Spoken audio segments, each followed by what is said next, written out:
ഞാൻ വൈറ്റിൽ നിന്ന് എടപ്പള്ളി പോകുന്ന വഴി ഈ കണ്ട ഒരു കാഴ്ചയാണിത്.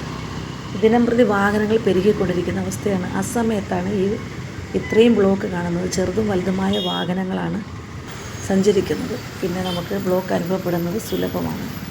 പലപ്പോഴും നമ്മളത് ചിന്തിക്കും, ദൈവമേ നമുക്ക് പോകാൻ പറ്റുന്നില്ലല്ലോ, നമ്മൾ തന്നെ പിറുപിറുക്കാറുണ്ട്. പക്ഷേ ഒരു വീട്ടിൽ 2 or 3 വാഹനങ്ങൾ വെച്ചാണ് ഇന്ന് കാണുന്നത്. അപ്പോൾ പിന്നെ ഈ ബ്ലോക്ക് ഉണ്ടായില്ലെങ്കിലേ അത്ഭുതമുള്ളൂ. എന്തായാലും ഞാനത് പോയപ്പോൾ കണ്ട കാഴ്ചയാണ്. അപ്പോൾ എനിക്ക് തോന്നി വീഡിയോ എടുക്കണമെന്ന്. അതാണ് ഞാൻ നിങ്ങളിവിടെ കാണിക്കുന്നത്.